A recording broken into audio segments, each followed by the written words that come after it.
Kad strahujemo, obično to radimo strepeći od imaginarnih situacija koje bi se mogle dogoditi u budućnosti. Vidimo tu potencijalnu situaciju kao bolnu za nas i pružamo otpor, pokušavajući ju unaprijed izbjeći. U stvari, strah je strepnja od bolne situacije. Naravno, takva situacija se ne mora uopće dogoditi, ona je zamišljena, nije se dogodila, ali strah da bi se ona mogla dogoditi vas toliko može obuzeti da vi u trenutku zaboravite da je to samo jedna vaša imaginacija. Tako se nađete u zamci, jer je strah od bola i dalje prisutan i on nas proganja.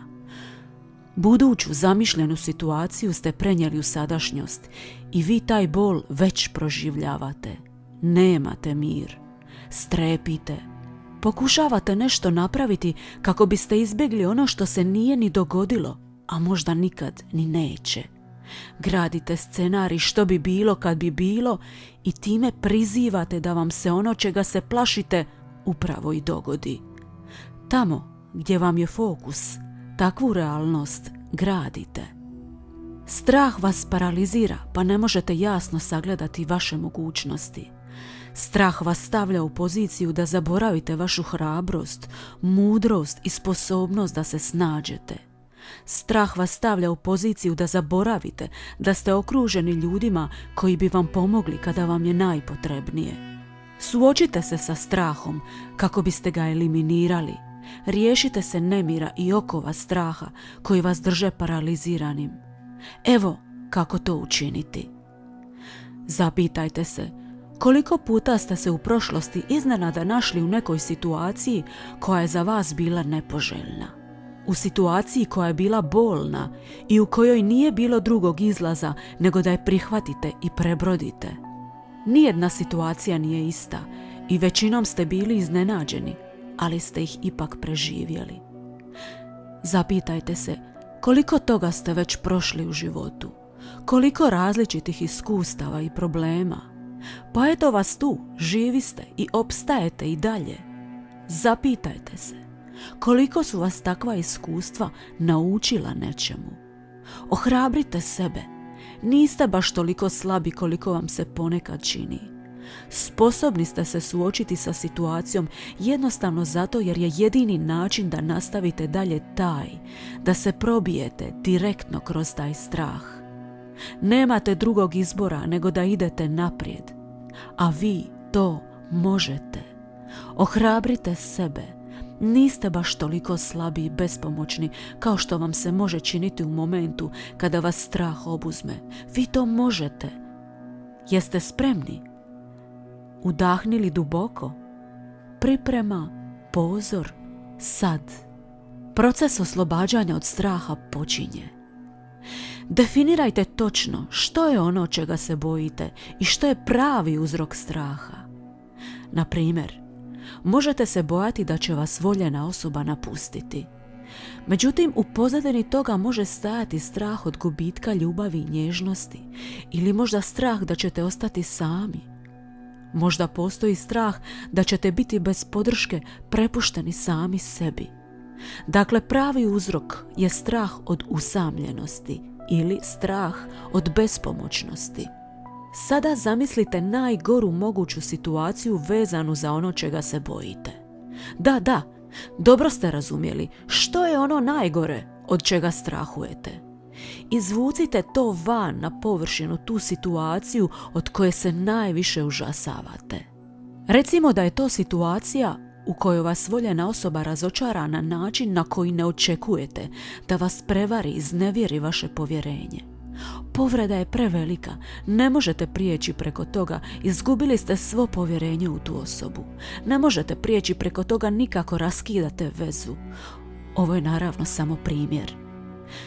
Dakle, kad pomislite na sve ovo, sigurno vam nije nimalo ugodno. Takvo razmišljanje će zasigurno na površinu iznijeti emocije koje vam neće goditi. I sad, umjesto da odagnate misli na to, idite još dublje. Ne bojte se suočiti u ovoj zamišljenoj situaciji s neugodnim mislima koje ona nosi. Zamislite sebe u toj situaciji. što bi prvo uradili? Ovdje će vjerojatno biti navala negativnih misli poput umrijeću od bola, neću više nikad vjerovati u ljubav ili nikad više neću ući u nikakvu vezu. Dopustite tome da izađe na površinu.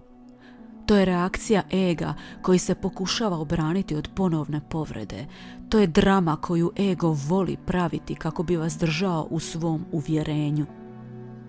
Kada ste to dopustili, realno se zapitajte što bi napravili sljedeće u životu.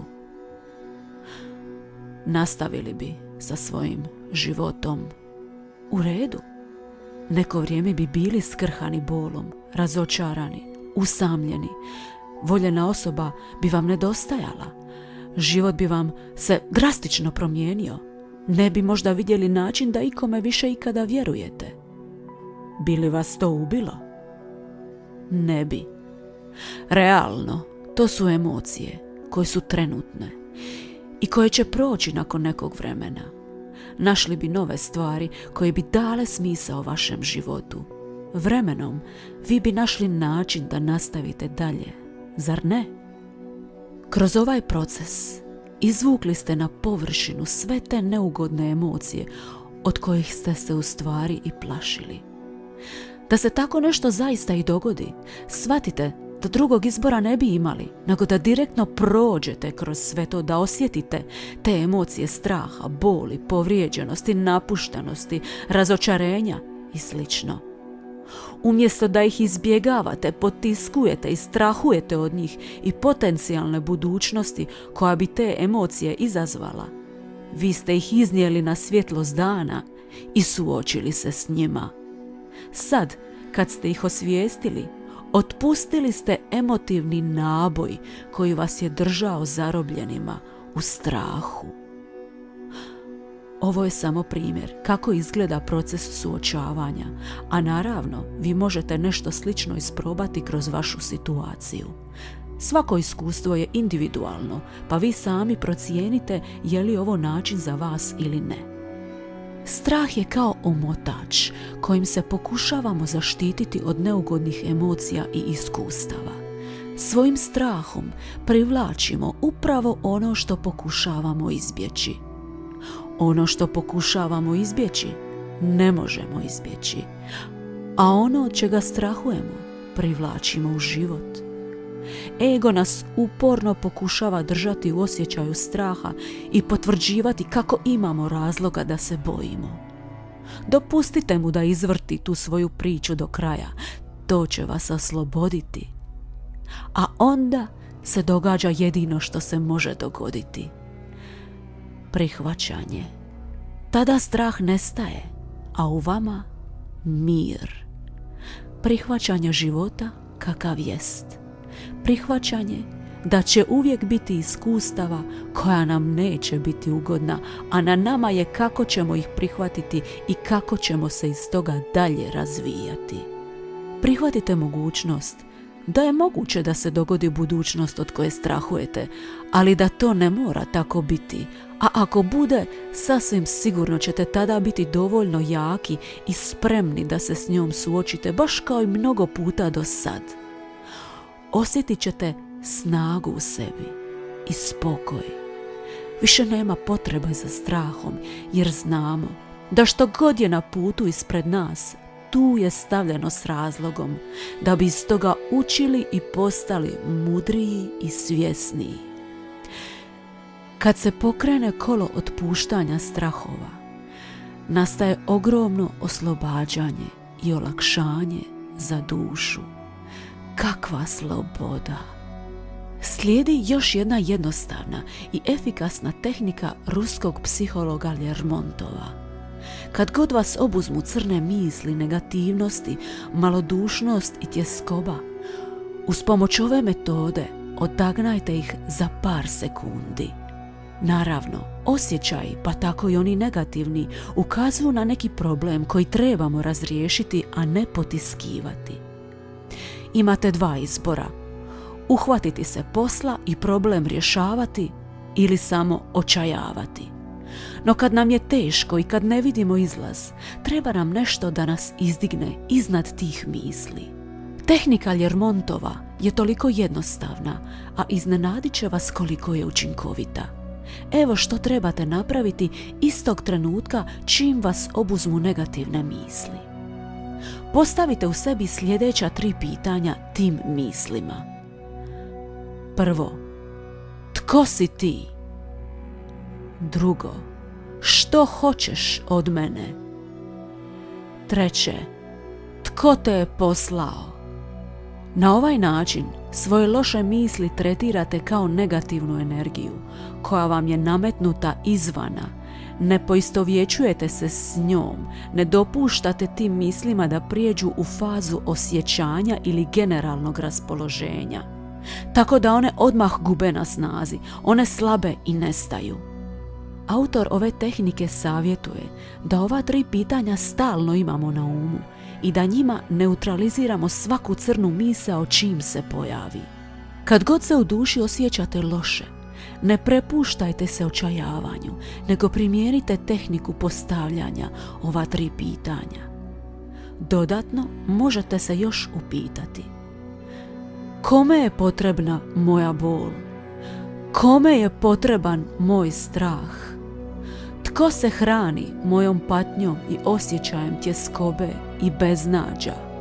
Ovakav tretman crnih misli donijet će nam veliko olakšanje, koje nam u ovim trenucima uistinu jedino i treba. Za kraj želim ponoviti ovu poantu. Ego nas uporno pokušava držati u osjećaju straha i potvrđivati kako imamo razloga da se bojimo. Dopustite mu da izvrti tu svoju priču do kraja, to će vas osloboditi, a onda se događa prihvaćanje. Strah tada nestaje, a u vama mir i prihvaćanje života kakav jest. Prihvaćanje da će uvijek biti iskustava koja nam neće biti ugodna, a na nama je kako ćemo ih prihvatiti i kako ćemo se iz toga dalje razvijati. Više nema potrebe za strahom, jer znamo da što god je na putu ispred nas, tu je stavljeno s razlogom da bi iz toga učili i postali mudriji i svjesniji. Ništa se ne događa slučajno. Ako vam se svidio ovaj sadržaj, pretplatite se na naš Atma kanal. Ne zaboravite kliknuti na ikonu zvona kako ne biste propustili nijedan novi video.